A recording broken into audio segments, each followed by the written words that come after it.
आपका स्वागत है। मैं राजेश सोनी।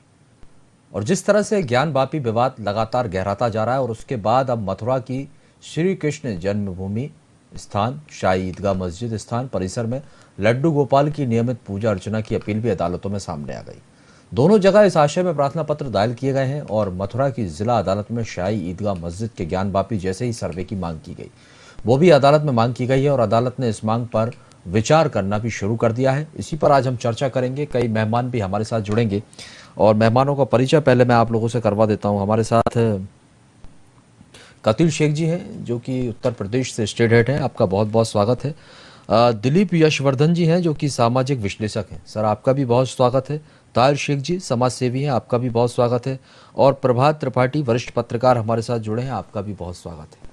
आप सभी मेहमानों का स्वागत करते हैं। लेकिन पहला सवाल मैं यहाँ पर मनीष सेठी जी हमारे साथ जुड़े। मनीष जी, जिस तरह से याचिका दायर की गई है और जो अभी माहौल देखने को मिल रहा है, आस्था को लेकर जो सियासत गरमाई गई है, सभी धर्म सभी लोग अपने अपने तरीके से समाधान चाहते हैं। जब मामला सुप्रीम कोर्ट में चल रहा है तो इंतजार करना चाहिए। अपने अपने तरीके से आस्था को लेकर समाधान करने को लेकर घमासान क्यों मचा हुआ है? जी, ऐसा है कि भारत आस्था का देश है। यहाँ हिंदू परंपरा रही है। 800 वर्ष हम लोग गुलामी खेले और 800 साल के बाद हमारी सरकार बनी। सरकार बनने के बाद जो हम लोगों ने अपना वचन निभाया, पहले राम मंदिर का, उसके बाद काशी मथुरा अभी बाकी है, तो इसके आधार पे हमको जनता ने वोट दिया। पूरा जनमानस हमारे साथ है और राम मंदिर का निर्माण शुरू हो गया है। काशी मथुरा हमको चाहिए, ये जनता की आवाज है। और जनता ने जो मैंडेट दिया है हमारी पार्टी को, माननीय प्रधानमंत्री बनाया है हमारे मोदी जी को, उत्तर प्रदेश में सरकार बनाया योगी जी को, मैंडेट इसीलिए मिला हम लोगों को कि हम लोग भावनाओं के साथ, हिंदू भावनाओं के साथ जुड़े। सबका साथ, सबका विकास, सबका विश्वास, सबका प्रयास, ये हमारी पार्टी का नारा है। ठीक है, आपकी पार्टी का ये नारा है। लेकिन जिस तरह से लगातार ये मामले निकलकर सामने आ रहे हैं, ज्ञानवापी और अब मथुरा की भी बात की जाने लगी सर, इस तरह से जब ये मामले एक साथ उठाए जा रहे हैं तो कई सवाल तमाम विपक्षी दल आपकी सरकार पर ये सवाल उठा रहे हैं कि सरकार अदर मुद्दों से ध्यान भटकाने की कोशिश कर रही है और इस तरह के मुद्दे जो है वो उठाए जा रहे हैं, तुष्टीकरण किया जा रहा है। जो मुद्दे हैं, मुद्दे आपको जितने भी मुद्दे, हमारी भारत सरकार ने फ्री में वैक्सीन दिया, कोरोना काल में सबको राशन दिया, 2.5 लाख रुपया देके मकान बनवाया, शौचालय बनवाया, ये सब स्कीम नहीं है। ये जनता के हित का काम नहीं है। ये किसी और सरकार ने क्यों नहीं किया आज तक? 65 साल तक विपक्ष में सरकार रही है, वो जनता की क्यों नहीं सोचे आज तक? हम जनता की सोच रहे हैं, जनता की भलाई कर रहे हैं और उसके बावजूद भी विपक्ष के पास कोई मामला ही नहीं है। इस समय उनके पास कोई प्रश्न नहीं है कि हमसे उत्तर ले सके। वो हम तो जनता की भलाई का काम कर रहे हैं, हमारी सरकार जनता का पूरा काम कर रही है। चलिए ताहिर शेख जी आपके पास आऊंगा। सर, जो सियासत देखने को मिल रही है और जो मामले हैं आस्था के साथ, और यहाँ पर बीजेपी सरकार की तरफ से ये कहना है कि जनता की भलाई के लिए काम करते हैं और सबका साथ सबका विकास के नारे के साथ आगे बढ़े हैं, और जो सरकार की योजनाएं जो चलाई जा रही हैं उसका लाभ हर तबके को मिलता है, उसमें किसी तरह का भेदभाव नहीं होता, और इस तरह के आरोपों को सरकार बता रही है कि पूरी तरह से निराधार है। कैसे देखते हैं? देखिए, सबका साथ सबका विकास सबका विश्वास का नारा है खाली। भारतीय जनता पार्टी तो मुझे लगता है कि ज्यादा विनाश में जो है भरोसा रखती है, क्योंकि जैसे अभी एक भाई साहब ने कहा कि कोरोना काल में फ्री वैक्सीन, और इससे पहले किसी ने, अरे कोरोना ही आया है तो कोई पहले पोलियो को ड्रॉप थे और आपका जो है चेचक के टीके आए, तो क्या उस वक्त भी जो फ्री वैक्सीनेशन इसके हुए हैं? तो गवर्नमेंट ने किया है। आप हमें ये बताइए, रोजगार कहाँ दे पाए हैं? एम्प्लॉयमेंट नहीं है, महंगाई चरम सीमा पर है। जो सिलेंडर जो 395 का था वो अब 1000 प्लस जा रहा है, पेट्रोल 110 रुपए में है, आटा 35 रुपए में है। आप किस चीज का गुणगान कर रहे हैं? युवा फांसी लगा रहे हैं, किसान आत्महत्या कर रहा है, और आप बता रहे हैं सबका साथ, सबका विकास, सबका विश्वास। अरे भाई, विश्वास नहीं, विनाश हो रहा है। आप ये सोचिए, आज से एक चीज और हुई कि 2000 रुपए का कार में पेट्रोल पड़ेगा, 150-200 रुपए का एक दिन में जो है गाड़ी में को डलाएगा। इस तरीके के जो ये मामलात हैं, ये क्या है इस देश के अंदर? भाई समझना चाहिए कि देश को चाहिए क्या। भारतीय जनता पार्टी मूलभूत मुद्दों से ध्यान भटकाने के लिए अपने लोगों को प्रोजेक्ट करके ये पिटीशन दाखिल कराती है, और चाहे वो काशी का मामला हो, चाहे वो मथुरा का मामला हो, क्योंकि भारतीय जनता पार्टी जानती है कि हम विकास नहीं कर पाए हैं, रोजगार नहीं दे पाए। इस वजह से धर्म की चाशनी में डिबो दीजिए इस भारत के लोगों को, और ये हिंदू मुसलमान के जो है कबड्डी की तरीके से इसको खेलते रहे, और इसी में जो है ये मूलभूत मुद्दों पर जो है कोई बात न करें। सिर्फ भारतीय जनता पार्टी का यही एक मंसूबा है, इसी पे काम कर रही है, और ये सबके विकास की बात नहीं करती। सिर्फ भारतीय जनता पार्टी अपने लोगों का विकास कर रही है और अपने ऊपर ही विश्वास करती है, भारत के लोगों पर। अब बताइए, भारतीय संविधान पे तो खुद इनको विश्वास नहीं है। ठीक है, इसका जवाब के साथ ये खिलवाड़ करते हैं। इसका जवाब मैं लूंगा मनीष सेठी जी से, लेकिन उससे पहले कतील शेख जी आपके पास आऊंगा। जो गंभीर आरोप यहाँ पर ताहिर शेख जी की तरफ से लगाए जा रहे हैं सरकार पर, क्या वाकई ये कोई एजेंडा है और सरकार मूलभूत मुद्दों से ध्यान भटकाने के लिए किसी तरह का नैरेटिव जो है वो सेट किया जा रहा है?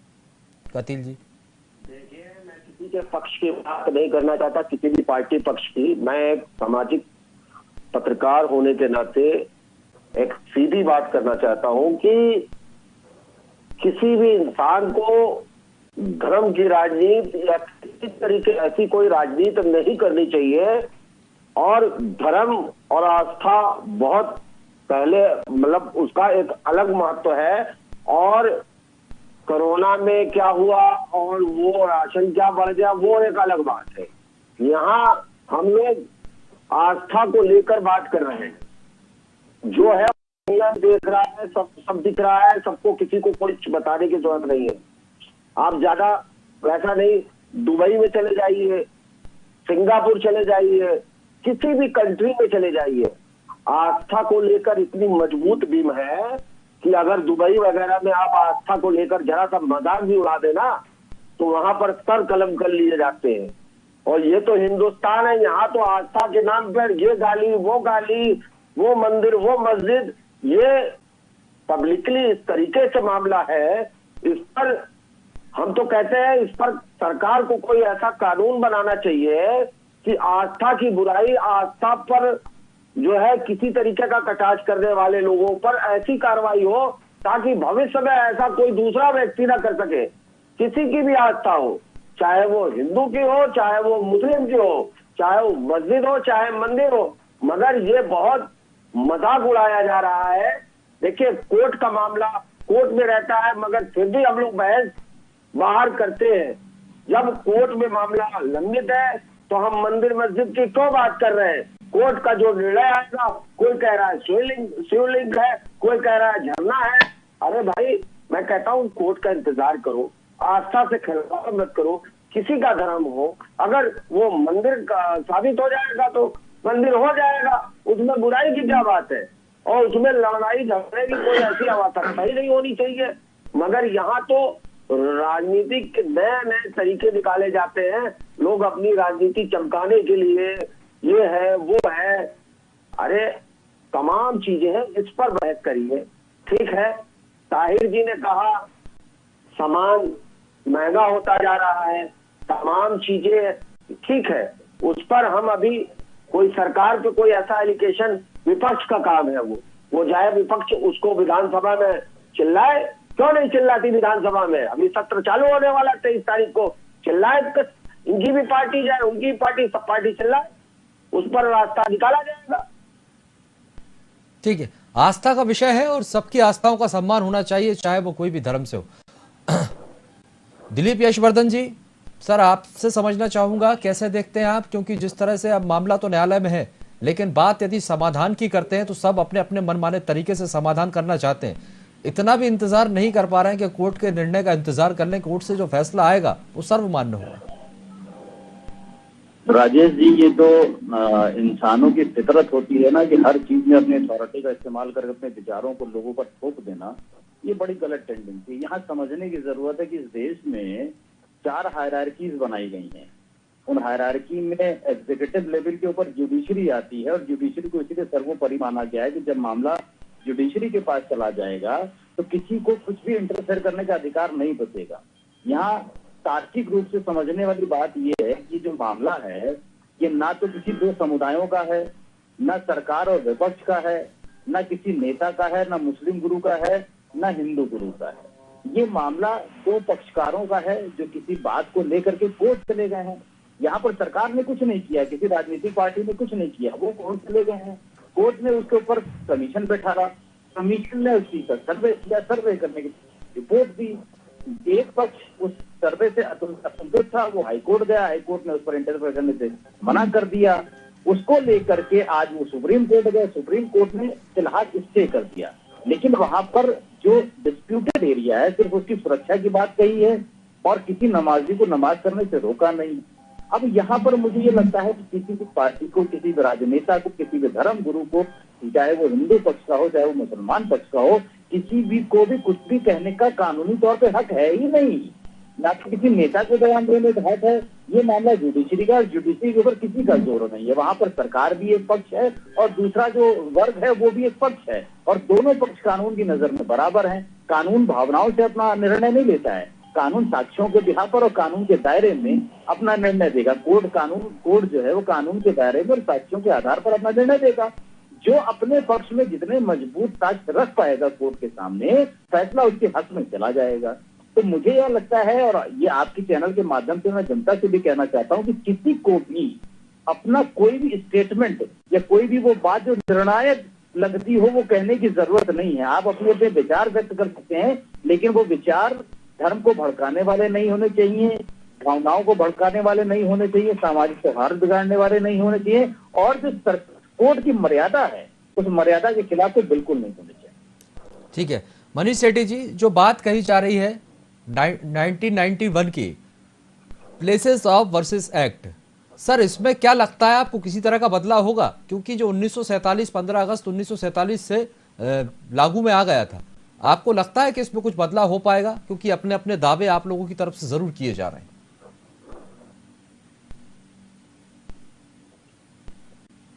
मनीष जी, आप तक आवाज पहुंच रही सर?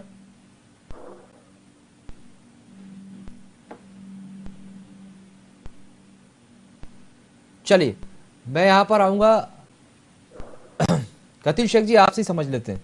सर क्या लगता है, क्या ये बदलाव हो सकता है? 1991 प्लेसेस ऑफ वर्शिप एक्ट की जो बात की गई है 1947 में ये लागू हुआ था और तब से लगातार अभी तक चला आ रहा है, और जिस तरह के दावे किए जा रहे हैं, देखिए अभी इस पर विचार करने की आवश्यकता नहीं है। वो लागू करना न करना वो एक तरीके से कोर्ट का और सरकार का, इन लोगों का फैसला होता है। इस पर बहुत ज्यादा टिप्पणी हम करने की स्थिति में नहीं है। ताहिर शेख जी जरा आपके पास आऊंगा। ताहिर जी आप ये बताइए, यदि जिस तरह का दावा किया गया कि वहां पर आप लोगों की तरफ से ये कहा जा रहा है, मुस्लिम पक्ष, आपकी नहीं कहूंगा, मुस्लिम जो पक्षकार हैं वो ये कह रहे हैं कि वहां पर फाउंटेन है, और हिंदुओं की तरफ से ये कहा जा रहा है कि वहां पर शिवलिंग है। तो दोनों के अपने अपने दावे हैं, लेकिन यदि वहां पर शिवलिंग होता है तो उस स्थिति में क्या होगा? क्योंकि जिस तरह से आप लोगों के धर्म में भी ये बात कही जा रही है कि यदि वहां पर पूजा पाठ होती तो फिर नमाज नहीं पढ़ी जा सकती। बिल्कुल आपने सही कहा, लेकिन इसमें कहना मेरा ये है कि मुस्लिम पक्ष वहां पर जो है सैकड़ों साल से नमाज अदा कर रहा है। दूसरी चीज, अगर मुस्लिम पक्ष को यह बात पता होती कि यहाँ पर शिवलिंग है और शिवलिंग जैसी भी कोई चीज होती तो मुसलमान पक्ष कभी वहां नमाज अदा भी न करता, और दूसरी चीज ऐसी एक्टिविटीज भी न करता। इस वजह से मुस्लिम पक्ष को ये क्लियर बात पता है कि ऑलरेडी जो सैकड़ों सालों से उस इबादत गाह में इबादत कर रहे हैं तो उनको मालूम है ये एज इट इज है क्या। तो फाउंटेन का जो ये बात आ रही है, तो फाउंटेन वहां था तो इस वजह से बात आ रही। एक मेरे भी बात समझ में नहीं आती, जिस तरीके से तस्वीरें जारी हो रही है, अगर वो तस्वीर एक्चुअल है तो मैं आज तक मैंने किसी भी शिवलिंग में होल नहीं देखा। आखिर उस शिवलिंग में होल क्यों है? ये पहला ऐसा शिवलिंग मेरी नजर में आया है जहां पर होल है, तो ये बड़ी बात है। दूसरी बात जो आपने एक बात कही कि अगर वहां पर शिवलिंग हुआ, देखिए अगर का तो अभी सवाल ही नहीं उठता, ये तो अभी मामला कोर्ट में पूरा गया हुआ है। अभी जिस तरीके से जो व्यक्ति वहां पर, जो समुदाय वहां पर ऑलरेडी सैकड़ों वर्ष से नमाज पढ़ रहा था, तो एक्चुअल जो है वहां पर क्या स्थिति है वो वही बता सकता है। और मुस्लिम पक्ष ये बात बता रहा वहां पर फाउंटेन है, तो कहीं ना कहीं उनकी बात को भी मानना चाहिए। सिर्फ एक ही पक्ष जो अपनी बात पर दावे कर रहा है, तो सिर्फ एक ही बात सही नहीं हो सकती है, इसमें से कुछ भी चीजें निकल करके सामने आएंगी और दावा ज्यादा उसका ही मजबूत माना जाएगा जो ऑलरेडी वहां पर सैकड़ों साल से नमाज अदा कर रहा है, इबादत कर रहा है। तो ज्यादा सही तरीके से वही बता सकते हैं वहां पर क्या चीज। ठीक है, ये तो देखते हुए सुप्रीम कोर्ट ने भी हालांकि अभी किसी तरह से नमाज पर कोई रोक नहीं लगाई है। अब ये आने वाले समय में देखना होगा, क्योंकि जांच की बात कही जा रही है, वीडियोग्राफी करवाई जा रही है और सारी चीजें निकलकर सामने आएंगी, तब ये देखना होगा। पुरानी बात बता रहे हैं ताहिर जी। जी जी, सैकड़ों साल पुराने जिस तरीके का फाउंटेन ये बता रहे हैं, उस समय मेरे ख्याल से ना तो लाइट थी ना तो व्यवस्था ऐसी कुछ थी। ठीक है, कुछ ऐसी टेक्नोलॉजी हो सकता है, पानी निकल रहा हो, ऐसा भी माना जा सकता है। एक तरफा बात न करे, अभी कोर्ट में मामला है। कोई भी मंदिर हो या मस्जिद, वहां पर आस्था की चीजें होती है। एक मिनट, आस्था की चीजें होती है, नमाज पढ़ी जाती है और मंदिर में पूजा किया जाता है, दोनों एक बराबर है। आप उसको किस नजरिए से देख रहे हैं ये मुझे नहीं मालूम, मगर मेरे हिसाब से दोनों मजहब अपनी अपनी जगह एक बराबर है। किसी भी मजहब को हम किसी तरीके से ये नहीं कह सकते कि यहाँ शिवलिंग था तो वहां हम नमाज नहीं कर। अरे पहले तो एक साथ मंदिर मस्जिद सब एक साथ ही बनता था। ऐसे ज्ञानवापी के नीचे जो है ज्ञान, पहली बात तो ज्ञान तो नाम संस्कृत पूरी तरीके से ज्ञान वापी, ठीक है, वापी में गहराई और ज्ञान माने ज्ञान। तो उसके नीचे सुन लीजिए, उसके नीचे मंदिर है, उसके ऊपर मस्जिद है। किस स्थिति में ये चीज डेवलप हुई, ना उस समय हम थे ना आप थे, तमाम सैकड़ों साल पहले हुआ। हिस्ट्री जो लिखती चली आ रही है वही किताब हम लोग रटी रटाई रट रहे हैं। ठीक है, बहुत साल पहले जब मुगल आए, बहुत सारी चीजों में तब्दीलियां पैदा की। मुगल कोई हमारे पूर्वज नहीं थे, ना हम मुगल के पूर्वज हैं ना हम उनको मानते हैं। हम एक मुस्लिम हैं, मुस्लिम समाज से है। हमको इतना मालूम है जो हमारी कुरान में लिखा है उसी को हम मानते हैं, उसी को फॉलो करते हैं, और मेरे ख्याल से आप भी फॉलो करते हैं उस चीज को। तो इन सब चीजों पर, किसी भी चीजों पर बोलने से पहले उसका अर्थ समझ लें। ज्ञान पूरी तरीके से संस्कृत शब्द है, वापी, ज्ञान वापी। तो इन सब चीजों पर भी बहुत सारे क्वेश्चन, एक ही पक्ष की बात ना करिए। अगर वो मंदिर है तो मंदिर दे दे, इसमें बड़ा दिल करिए। मंदिर अगर साबित होता है तो खुशी से कहिए भैया ठीक है, आपकी पुरानी चीजें थी, इसको हम आपको सौंप रहे हैं। उसमें कोई विवाद नहीं होना चाहिए किसी तरीके का। ये चीजें जब कोर्ट में पेंडिंग है और आप बाबरी का फैसला देख चुके हैं, मैं देखिए किसी की आस्था में ठेस बिल्कुल नहीं पहुंचाना चाहता, चाहे वो हिंदू रिलीजन हो चाहे मुसलमान का रिलीजन हो। देखिए कुरान हमारा कह रहा है, कुरान कह रहा है लकुम दीनुकुम वलिय दीन, तुम्हें तुम्हारा दीन मुबारक, हमें हमारा दीन मुबारक। और दूसरी चीज, अल्लाह ये भी कहता है कि तुम किसी के खुदा को गाली मत दो, तुम किसी के खुदा को उल्टा सीधा मत कहो, वरना पलट के कोई तुम्हारे खुदा को कहेगा। देखिए ये जब आस्था का मामला है तो दोनों समुदाय के आस्था का जो है ख्याल रखना चाहिए। आपने जो बात कही है वही चीज कहना चाह रहा हूँ। सुनिए देखिए, वो सैकड़ों साल से वहां जो इबादत हो रही, नमाज हो रही, देखिए पहले के जो लोग थे वो भाईचारा और मोहब्बत में विश्वास रखते थे। वो ये चीज नहीं देखते थे कि मंदिर के आज भी है। मैं इस चीज को नहीं, मैं मुस्लिम समाज में रह रहा हूँ, तमाम तरीके की गतिविधियां जाता हूँ, तो जो गलत करता है मेरी बात क्लियर हो जाने दीजिए, गलत मेरी बात क्लियर हो जाने दीजिए। आज आरएसएस और भारतीय जनता पार्टी के लोग ने इतना ज्यादा जो कम्युनिकेशन गैप पैदा करा रहे हैं, जिस तरीके से जो है एक आक्रामक नारे लगाए जाते हैं कम्युनिटी के खिलाफ, और बार बार ये कहा जाता है कि बाबरी अभी तो हमने छीनी है, काशी मथुरा बाकी है। ये वर्ड क्या है? छीनी है। छीनना का मतलब क्या है? इससे आप खुद ये बात कह रहे हैं, आपके जो है कैसेट में इस तरीके के सॉन्ग बज रहे हैं। सरकार की तरफ से कोई ऐसा बयान नहीं आया है, वो दोनों पक्ष के लोग कहते हैं। ऐसा नहीं है, तो फिर वही कहते हैं कि बाबरी चीनी सरकार जो है पर्दे के पीछे से काम कर रही है। सरकार का कौन पर्दे के पीछे से काम कर रही है? सरकार का कौन सा नुमाइंदा ये कहा है कि बाबरी अभी चीनी है, कचरा काशी मथुरा बाकी है? आप नाम बताएं। आप ये बताइए, जिसने ये बात कही उनके ऊपर कौन सी कानूनी कार्रवाई सरकार ने की है? मौन अगर समर्थन प्राप्त है तो आप समझ लीजिए सरकार की मंशा क्या है। दूसरी चीज, आपको मैं एक बात बहुत बता दूं अच्छे से कि भाई आप ये बताइए कि सरकार जो है पर्दे के पीछे से इसमें शामिल है। अगर सरकार शामिल ना होती तो 1990 एक्ट है, तो ये बताइए पिटीशन दाखिल क्यों? इस तरीके का एलिगेशन लगाने ये जो वर्सेस एक्ट की आप बात कर रहे हैं, ये पीवी नरसिंह राव की तरफ से लागू किया गया है सर। उस समय की बात है 1947 के बाद जो ठीक है, 1991 में तब से ये लागू हुआ है। और दूसरी बात यह है कि अभी तक इसी में किसी तरह का कोई बदलाव तो हुआ नहीं। आगे का यही सवाल है। अब ये कल सुप्रीम कोर्ट में जब ये तय होगा, कल सुनवाई होगी, तब सामने आएगा कि आगे क्या कुछ हो सकता है। इसको लेकर याचिका दायर की गई है। बिल्कुल, बदलाव नहीं हुआ है तो होना भी नहीं चाहिए, क्योंकि ये एक्ट क्यों तैयार किया गया? इसको लेकर याचिका दायर की गई है। अब कोर्ट में इसको लेकर क्या फैसला आएगा, ये तो कोर्ट की टिप्पणी है। ये एक्ट बनाया ही इसी वजह से गया था जिसमें जो है आपसी सौहार्द बना रहे। कोई भी कम्युनिटी के लोग किसी की इबादत गाहों पर अपना दावा न ठोके। जो 1947 के बाद जिस तरीके से जो था उसको संरक्षित कर लिया जाए। इस तरीके का एक्ट क्यों बनाया? इसी वजह से बनाया गया। ये गंगा जमुनी का तहजीब का देश है। यहाँ पर कोई जो है आपस में लड़ना नहीं चाहता, लेकिन कुछ लोग लेकिन यदि जांच में कुछ निकलकर सामने आता है ताहिर शेख जी, चलिए आप कह रहे हैं कि वो फाउंटेन है, अगर वो शिवलिंग निकलकर सामने आता है फिर नहीं तो मैं अभी इस फैसले पे कैसे आ जाऊंगा कि शिवलिंग? वही मैं आपसे पूछ रहा हूँ, मैं तो वही बात कर रहा हूँ।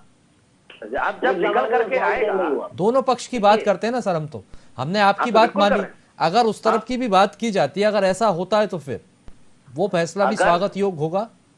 देखिए, सुप्रीम कोर्ट के फैसले का हमने स्वागत किया था, बाबरी पर फैसला दे दिया। किसी ने कोई जंग की, कहीं पर किसी ने कोई प्रदर्शन किए, कहीं पर कोई उन्माद पैदा हुआ, नहीं पैदा हुआ। हमसे बड़ा जो है तो वोट इस बात का कोई नहीं दे सकता कि हम लोग कानून का कितना सम्मान करते हैं। ठीक है, चलिए। और रही बात, समय खत्म होता है। बहुत शुक्रिया आप सभी मेहमान का। ठीक है सर, माफी चाहूंगा, समय खत्म होता है। बहुत शुक्रिया हमारे साथ जुड़ने के लिए, बातचीत के लिए। तो आपको बता दें कि अब ज्ञानवापी के बाद मथुरा श्री कृष्ण जन्मभूमि और उसके बाद जहाँ जो पूजा स्थल है वहां पर भी अपीलें जो है उनकी तरफ से भी, लोगों की तरफ से की जाने लगी हैं कि इस जगह पर भी जो है प्रार्थना पत्र दायर किए गए हैं। मथुरा की जिला अदालत में शाही ईदगाह मस्जिद, ज्ञानवापी जैसे कई सर्वे की मांगे जो हैं वो लगातार की जाने लगी हैं। अब ये देखना होगा कल ज्ञानवापी पर भी फैसला आना है, क्या कुछ फैसला और निर्णय निकलकर सामने आता है। सभी पक्षों के अपने अपने तर्क हैं और अपनी अपनी दलीलें हैं, लेकिन कोर्ट का फैसला जो होगा वो देखना बहुत दिलचस्प होगा। फिलहाल के लिए बहुत शुक्रिया और आगे की खबरों के लिए आप लगातार बने रहिए VIP न्यूज़ के साथ।